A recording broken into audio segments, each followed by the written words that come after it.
Hey everyone, and welcome back to the Artificial DM. Neckbeards often are the focus of our stories, especially in stories where an individual has terrible hygiene or happens to become entitled when it comes to women's affections. Here are a couple of videos I can think of where that guy was probably a neckbeard.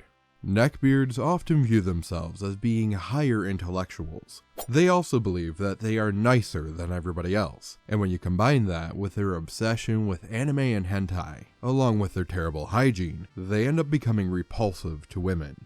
So, when women don't flock to the neckbeards and latch onto them, they view it that women only want chads. However, sometimes that's not always the case. Some neckbeards are secretive about their interest, and in this story that we're about to cover, that is the case for this poor woman. Let's go ahead and get into r/neckbeard stories. Neckbeard fetishizes my bisexuality and my cosplay hobby by Pajama Paladin. Okay, so I have been a little bit reluctant to talk about this story because it is really recent.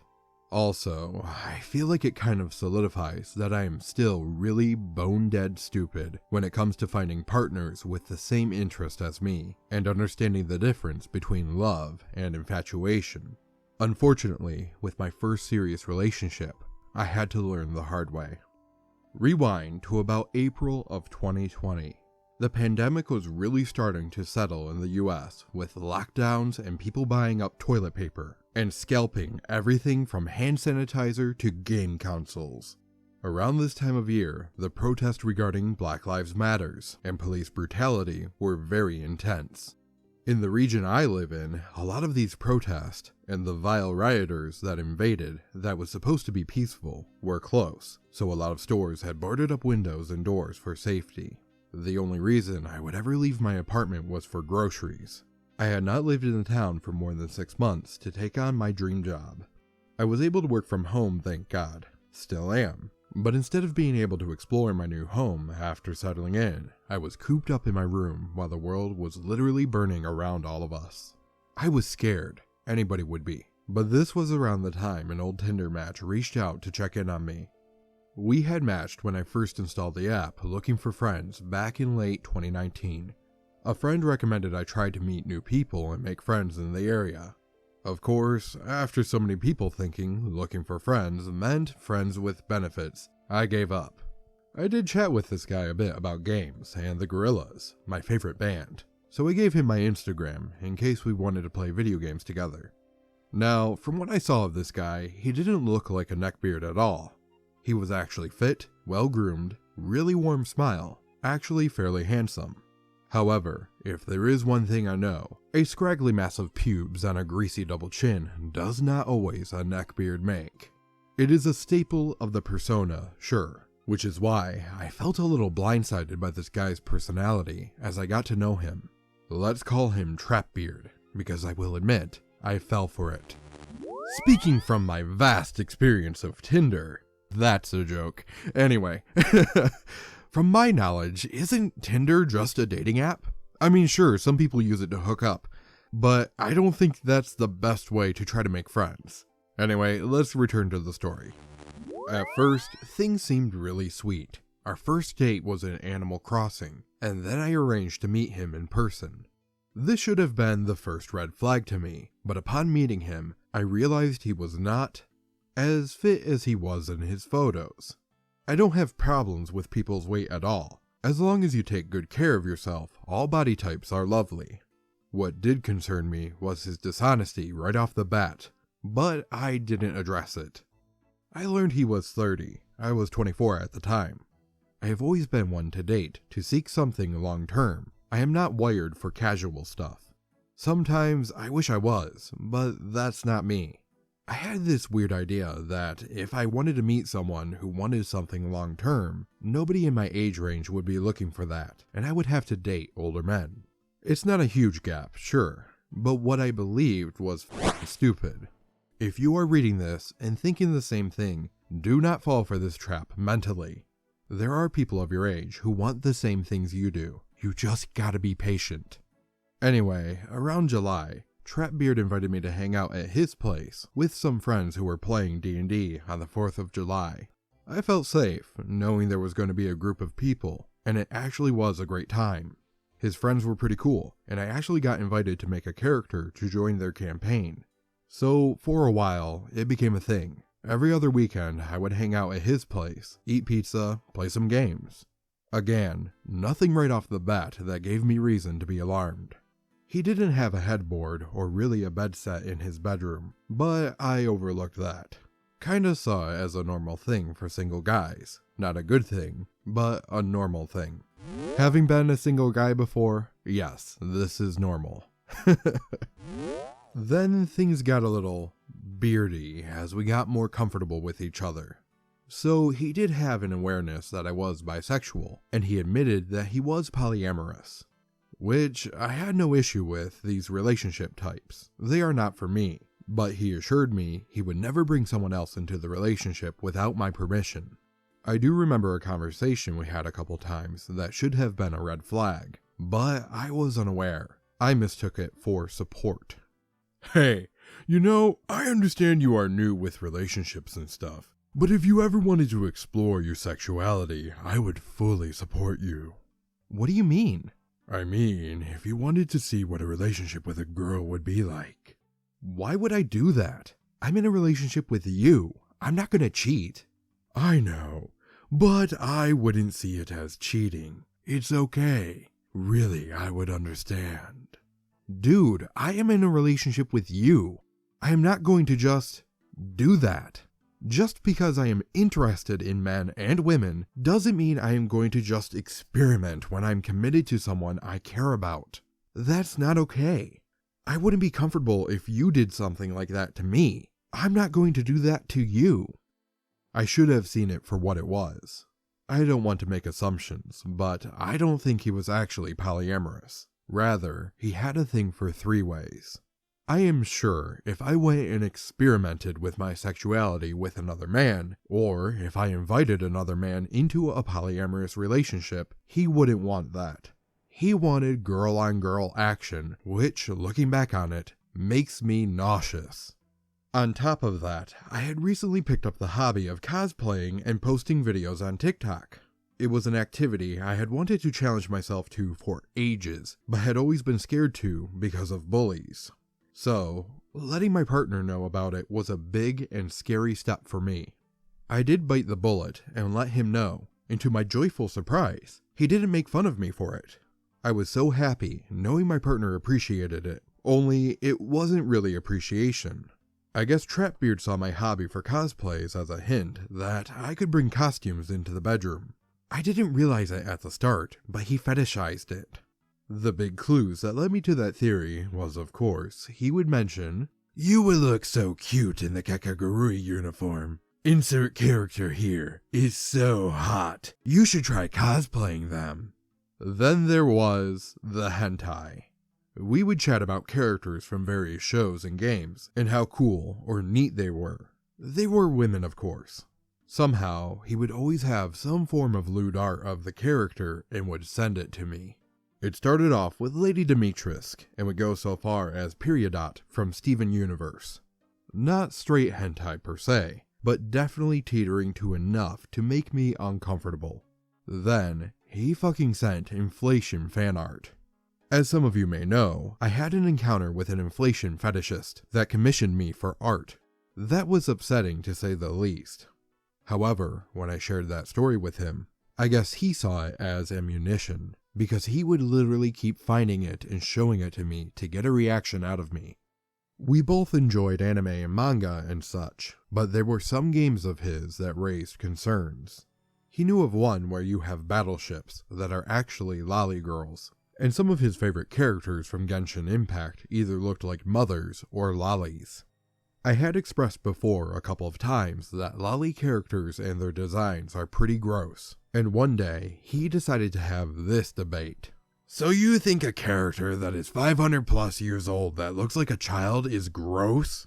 Yeah, the age is not an excuse to be perverted with it. It looks like an 11-year-old. Okay, so what if there was a character that looked 99 years old, or more, but they were actually 3? People still shouldn't be attracted to it. It's still a child. So what defines it to be a child? Their looks, or their actual age?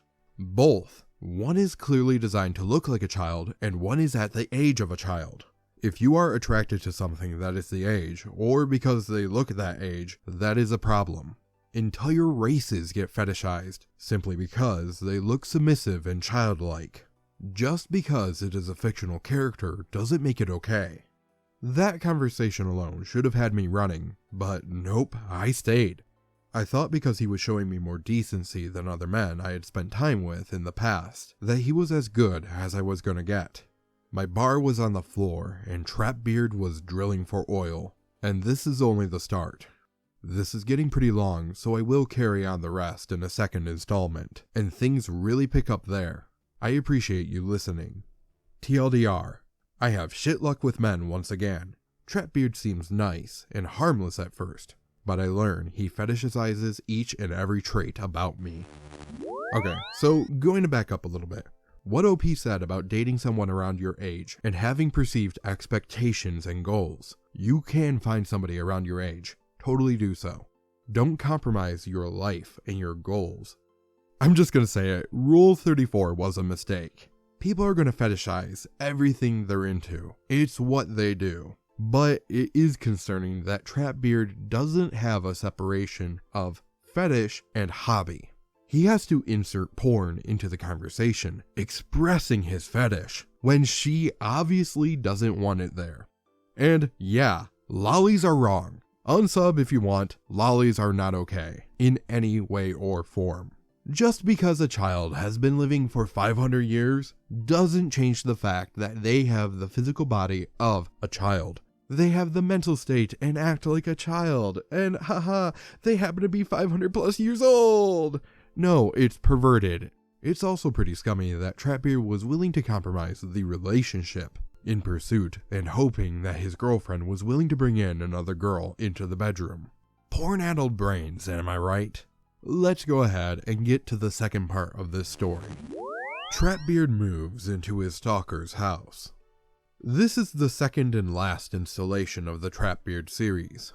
This one will go into the much deeper parts of his iceberg, and ultimately, the breakup from this relationship. Now, TrapBeard wasn't all red flags. I don't think many people are. He did do some sweet things for me. For my birthday, he got me canvases, and we followed some Bob Ross tutorials together. That was really touching to me, because getting my family or friends to engage with my artistic activities was like pulling teeth. The fluffy, sweet stuff that happened ultimately was what convinced me to stay.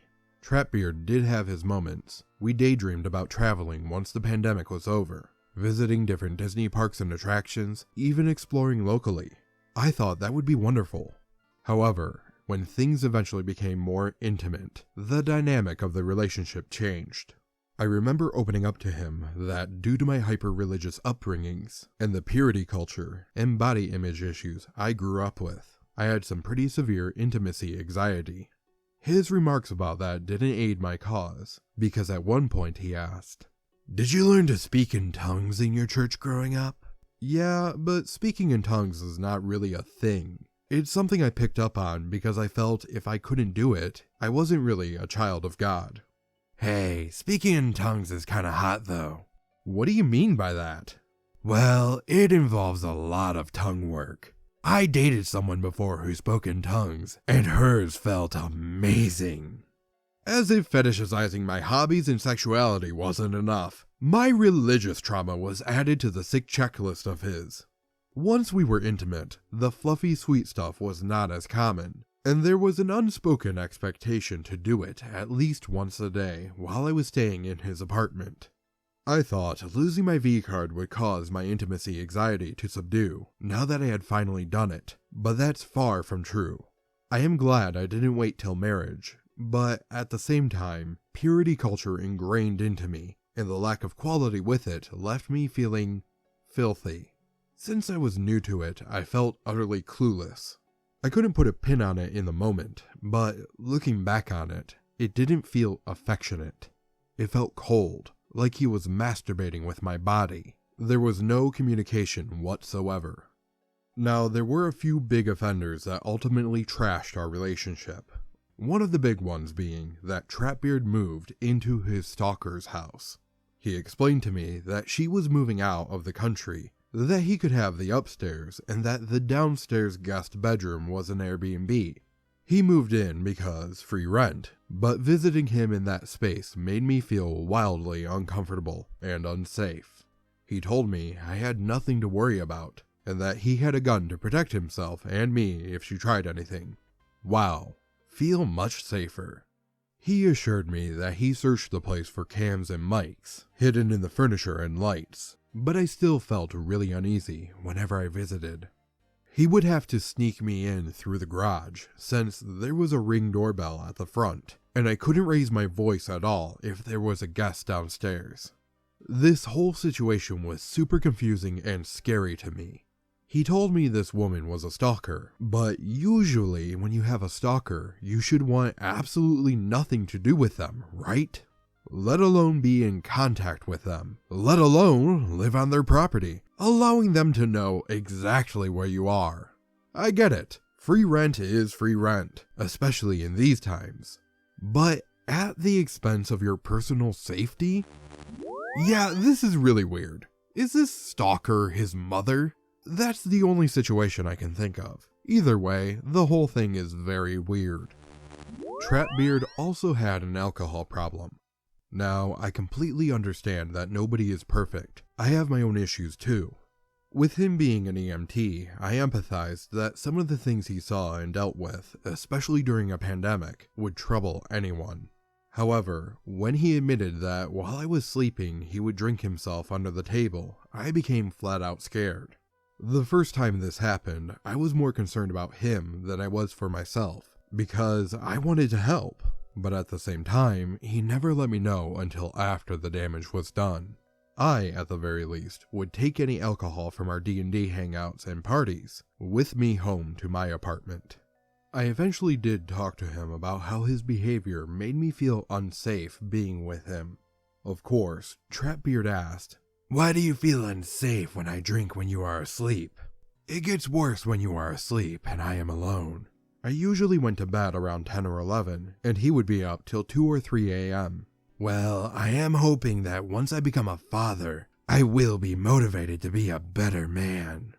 That was another thing we didn't see eye to eye on. I am terrified of being a mother, and am looking into sterilization.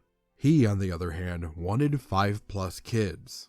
He also pushed the idea of being a stay-at-home dad, while I was the breadwinner succeeding in my career. He kinda got off on the idea of me being a dominant role in the relationship. It also made me feel discouraged, like a condition I had to meet in the relationship. If I really wanted to feel safe and for him to stop drinking, I would have to give him kids. He would do it for them, but not for me.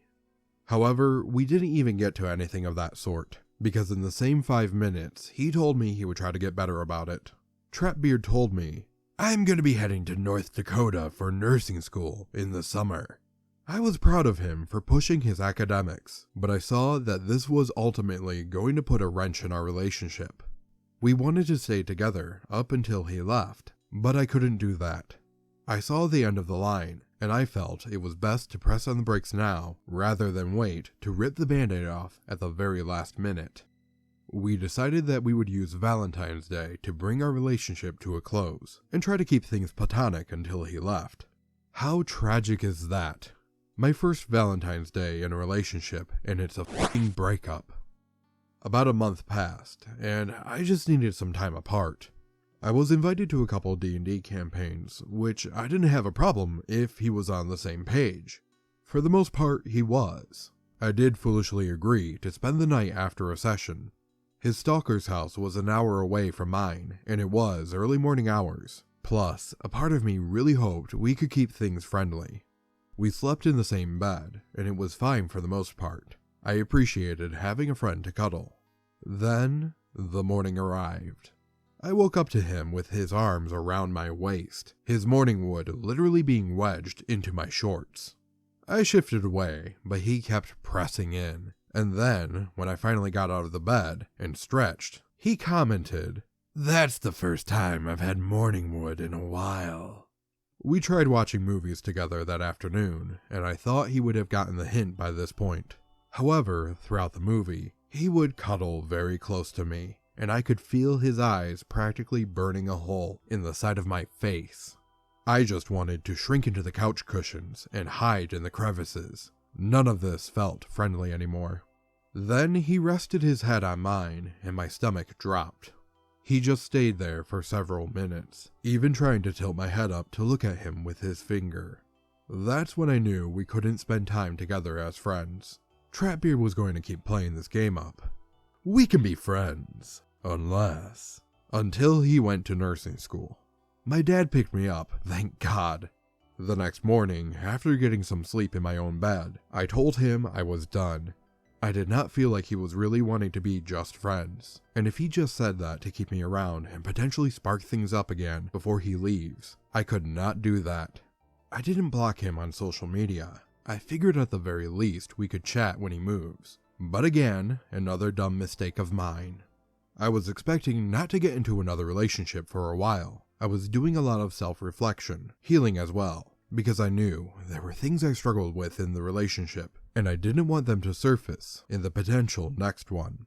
However, in my pursuits to educate myself better, I became very close to someone I was chatting with in a different forum. We met in person in May, and I was expecting butterflies, but there wasn't any.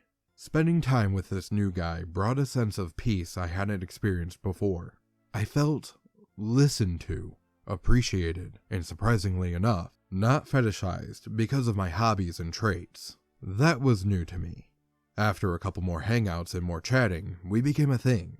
I wasn't really looking for a new relationship so soon, but this was welcome and nice. I thought all was finally right with the world, but then I caught suspicion that I may be wrong. Looking at my activity on TikTok for a couple weeks, I noticed that TrapBeard had been liking my videos a lot more frequently than I had seen before. Sometimes even leaving comments. The late drizzle before the storm that would be TrapBeard trying to reel me in again. One night, I was watching Venom with my dad, and guess who I got a message from? "Hey, how's it going?" "Hey, I'm doing good. What about you?" "Okay, I guess. I decided not to go to nurse school. It's too far from home. Plus, the financial and school part of it would not be good for my mental health and my drinking." "Well, that's good. I'm glad you made a choice considering your mental well-being." "What have you been up to lately?" "Just been looking after myself." This kind of gave me hope that maybe he was taking this platonic thing seriously. We reflected on the things that went wrong. I admitted I wasn't good at communicating in relationships. Get this, he admitted to me he had a reputation of cheating in his past relationships. My dad gave me his 2 cents, and I didn't quite like it. My dad said he was probably reaching out to try to spark things again. He even had a pretty dark theory that he probably wasn't going to nurse school at all. Dad dropped that information right after I tried to confront TrapBeard about his drinking, and about how it made me feel unsafe, and maybe TrapBeard said that as a way to avoid the conversation. I didn't humor the latter part of that theory that much, but this did seem out of the blue. Next morning kind of confirmed both our suspicions with another message. "How's it going, my green-haired hottie?" Okay, I'm going to make a guess here that the reason you have been reaching out to me the past couple of days is because you are not going to nursing school and you want to get back together again. If I'm going to be honest, yeah. Okay, then let me be honest with you. I have started seeing somebody else, and things are going pretty well. Oh, okay. I thought that was it. I thought the hint was as clear as it was going to get. And yeah, chatting was pretty simple for a couple days following. Then it started back up again, and I was finally exhausted by his hovering. "Hey, cutie, can I ask you a question?" "I guess." "Did you stop loving me?" "TrapBeard, what kind of question is that? I did love you, but you have routinely put me in positions where I have felt extremely uncomfortable. I truly thought you cared about me enough that you would want to have me around as a friend, but you never put any effort into making that work. You made it clear that the only reason you would want me around is to be your girlfriend, and that you would never see me as anything else, and that really hurts. Plus, if you had moved on into another relationship, I would never keep poking and prodding at you with questions like this. You clearly do not respect me as an individual, and I am done." I then proceeded to block him on social media, finally. I pushed it off way too late. Haven't heard from him since, thank God. I do not wish any ill will towards him. Yes, he did hurt me, but I do hope that he is able to get his alcoholism looked after, and he is able to find a partner that is on his wavelength. I wasn't. I just wanted to document this as a part of my learning and healing experience. Despite getting hurt, I have learned a lot more about myself, how to pick up on red flags more clearly, and how to tell the difference between someone liking me for me and someone infatuated by me. I'm just glad I got out when I did, and I didn't throw away so much in order to make one man happy, including my own well-being and comfort. TLDR, TrapBeard moves into his stalker's home. I learn he drinks and cheats, and he keeps trying to hoover me back into a relationship post-breakup. I'm glad they were able to break up, and that OP was able to go ahead and reflect and go, man, I really shouldn't be with this guy. Honestly, it's probably really good that she did enter a new relationship, even before she was expecting to, because had TrapBeard come back and tried to woo her back into a relationship, she might have gone with it and then end up regretting her choice. She did do some stupid stuff. If I was in a situation where I could sleep in the same bed as my ex, or sleep on the floor, I'm choosing the floor every day. That's just asking for trouble. If you want to hear more stories that are very Neckbeard-esque, even though they're not exactly from the Neckbeard subreddit, go ahead and click on this video here. That's gonna do it for today, and until next time, hope you feel inspired.